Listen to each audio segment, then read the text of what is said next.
Hello दोस्तों, स्वागत है आपका अगले क्लास में। आज डे 6 या 7 होने वाला है, लेकिन ये डे भी बहुत इंपॉर्टेंट है। आज हम बात करेंगे डिफरेंशियल इक्वेशन के बारे में, सिंपल हार्मोनिक मोशन की। भाई इससे आसान नहीं मिलेगा, इस बात की गारंटी है। 12-15 मिनट की जो ये वीडियो होगी, ये भी 25 नंबर में आता है। तो अगर बाई चांस ये भी पेपर में फंस गया तो भैया 25 नंबर पक्के हो जाएंगे।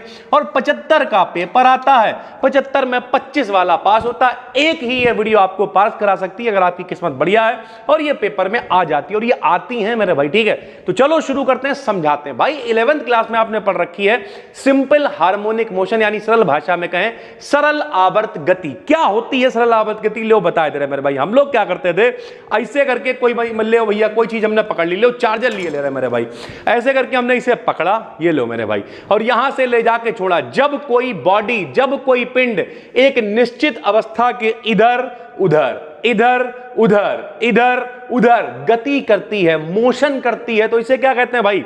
सिंपल हार्मोनिक मोशन हो रहा है, सरल आवर्त गति हो रही है भाई। ठीक है, उसी तरीके से हमने यहां पे क्या लिखा है, जब कोई बॉडी अपनी मीन पोजीशन क्या होगी भैया? लो ये मीन पोजीशन है, और इसके क्या इधर उधर इधर उधर इधर चला मैं उधर चला, कौन सी पोजीशन है भैया? कौन सी गति हो रही? Simple harmonic motion. जब कोई बॉडी अपनी मीन पोजीशन के इधर उधर एक सर्टेन टाइम में स्ट्रेट लाइन मोशन करता है। मेरे भाई ये कुछ लोग कहेंगे सर जी स्ट्रेट लाइन मोशन तो नहीं हो रहा है। अब यहां पे देखो मेरे भाई, यहां देखो, अगर थोड़ा सा ही देखोगे तो सीधी ही तो लाइन है, बहुत दूर ले जाओगे तब भी ये मेरे भाई आवर्ती गति ही है। लेकिन सिंपल का मतलब साधारण की बात कर रहे हैं तो थोड़ा सा लेंगे भैया। ठीक है, देखो बिल्कुल सीधी सी लाइन यहां पे बन रही है, तो इसे हम लोग क्या कहेंगे? Simple harmonic motion. Straight line motion करती है, तब इस पर लगने वाला रीस्टोरिंग फोर्स इसके डिस्प्लेसमेंट के डायरेक्टली प्रोपोर्शनल होता है। इस प्रकार के मोशन को सिंपल हार्मोनिक मोशन कहते हैं। क्या मतलब है, थोड़ा समझाते हैं। रीस्टोरिंग फोर्स क्या होता है, सुनो।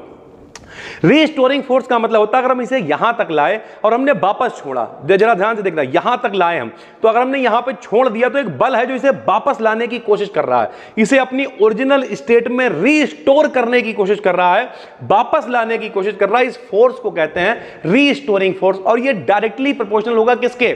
जितना डिस्प्लेसमेंट होगा। जरा देखना भाई, अगर मान ली इतना डिस्प्लेसमेंट कर दे रहा है, जरा देखना डिस्प्लेसमेंट बहुत है तो देखो बल भी बहुत ज्यादा लग रहा है, और डिस्प्लेसमेंट कतई जरा सा कर रहे हैं तो देखो बल भी कम लग रहा है। यानी जैसे जैसे डिस्प्लेसमेंट बढ़ाया वैसे वैसे फोर्स भी बढ़ गया।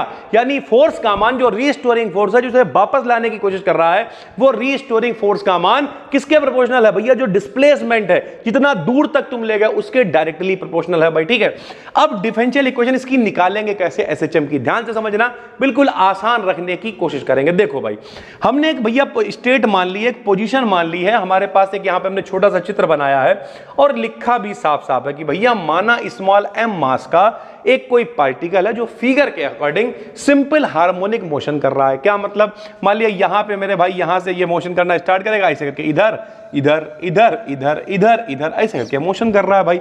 जो भी यहां पे मोशन कर रहा है उसका द्रव्यमान कितना है? मान लिया स्मॉल m है, सीधी सी बात है। जब इसने यहां से यहां तक भैया पूरा मोशन करा तो मान लिया ये दूरी कितनी है सर जी? x है, सीधी सी बात है। तब हमने क्या लिखा? सिंपल हार्मोनिक मोशन करता है तथा किसी टाइम t पर इसका डिस्प्लेसमेंट कितना है?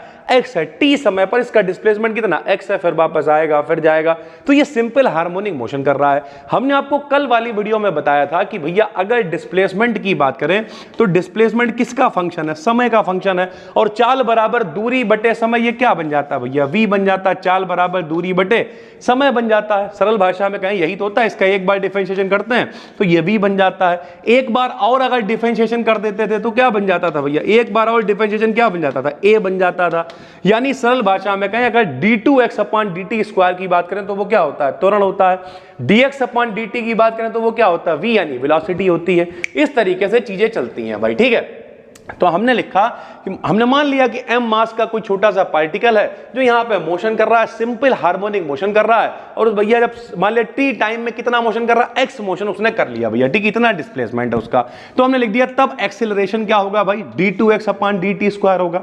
कोई दिक्कत नहीं, क्योंकि ये क्या है बताओ? x है। x का क्या करोगे? एक बार डिफरेंशिएशन, तो दूरी बटे समय क्या बन जाएगा? v यानी वेलोसिटी बन जाएगी।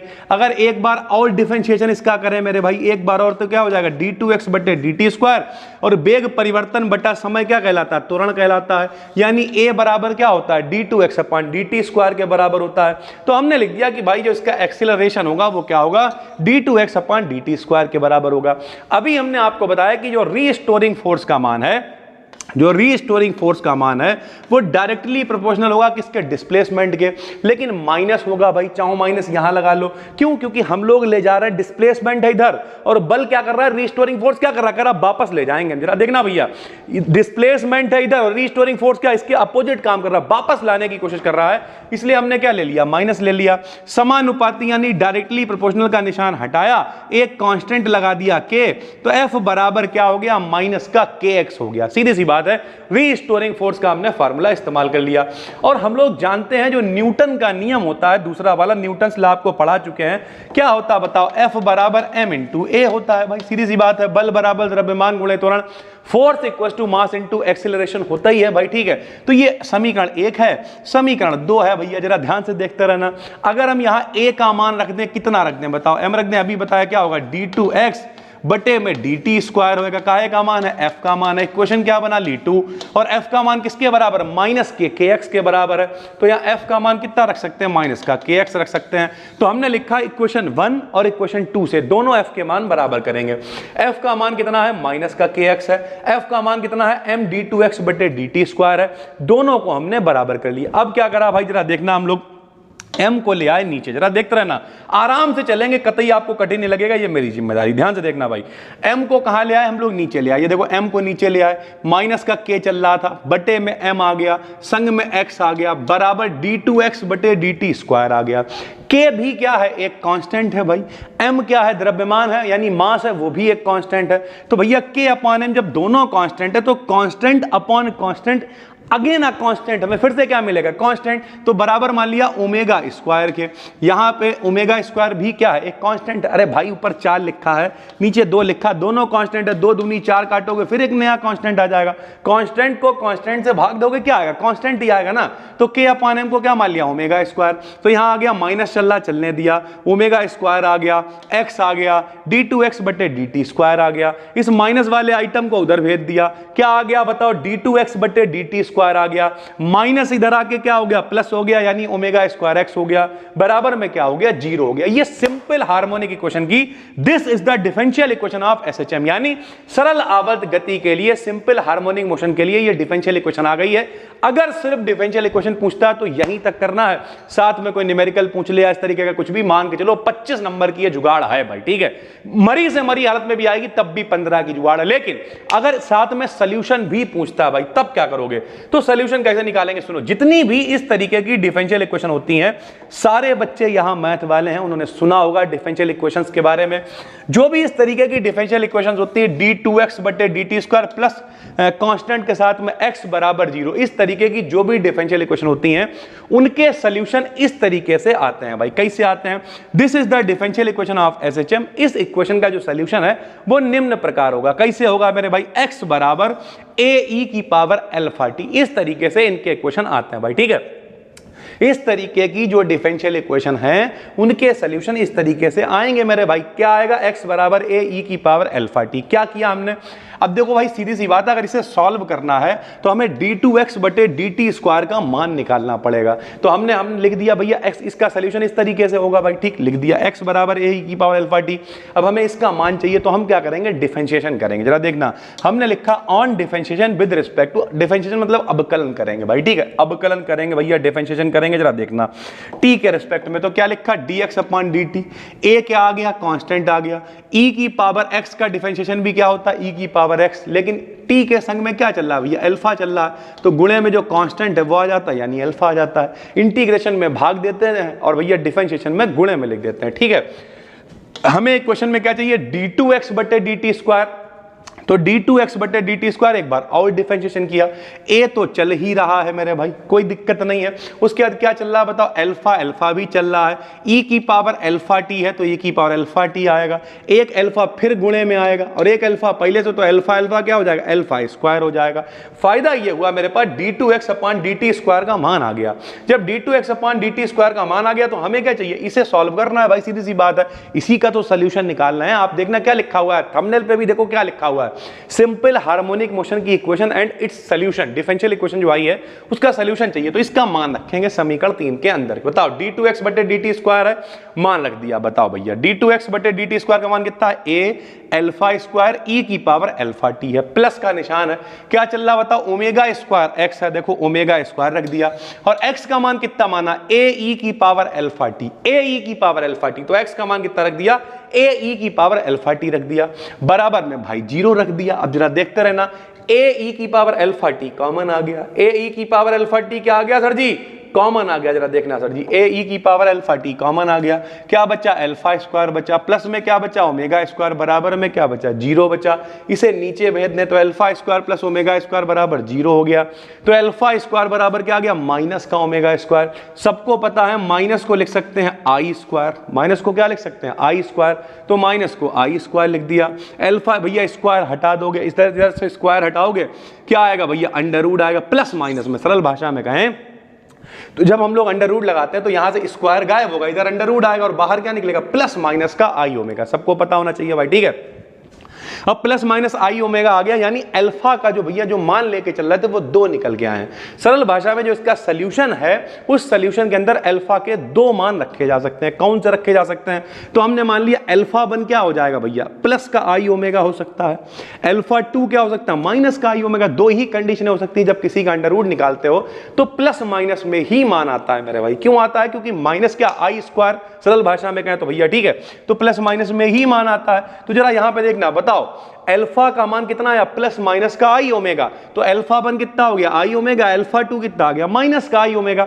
अब हम क्या करेंगे, जो इसका इक्वेशन हमने सॉल्यूशन माना था क्या था बताओ, x बराबर a e की पावर अल्फा t, ये हमने मान रखा था भाई, ठीक। इस तरीके की डिफरेंशियल इक्वेशन के यही सॉल्यूशन आते हैं, तो हमने x ऐसे लिखा। अब ये 2 हो गए मेरे पास अल्फा के मान, आई ओमेगा माइनस आई ओमेगा, तो 2 की टर्म में लिख देंगे, a की जगह a1 लिखा, e की पावर आई ओमेगा, देखो अल्फा का मान कितना, आई ओमेगा, और संग में t चल रहा, प्लस लिखा, क्योंकि अब दूसरा मान भी है तो a2 लिखा, e की पावर फिर से भाई अल्फा की जगह माइनस आई ओमेगा रख दिया, इनटू में t रख दिया, यानी हमने अल्फा के जो मान निकल के आए वो दोनों रख दिए भाई, ठीक। दोनों रखने के बाद अब ये आ गया e की पावर आई ओमेगा टी, भैया ये बन गया फार्मूला ई की पावर आई थीटा का। आई ई की पावर आई थीटा का फार्मूला आपने मैथ में पढ़ा होगा फर्स्ट सेमेस्टर में, क्या होता है, कॉस थीटा प्लस का आई साइन थीटा। ये मेरे भाई क्या है, ओमेगा टी थीटा है। तो ये फार्मूला खोल दिया, a1 ऐसे आ गया, इसका फार्मूला खुला क्या आया, कॉस थीटा प्लस आई साइन थीटा, प्लस a2 आ गया, यहां माइनस है तो माइनस वाला फार्मूला खुल गया, cos थीटा माइनस का आई साइन थीटा, सारे कॉमन लेंगे, एक जगह पे लिखेंगे।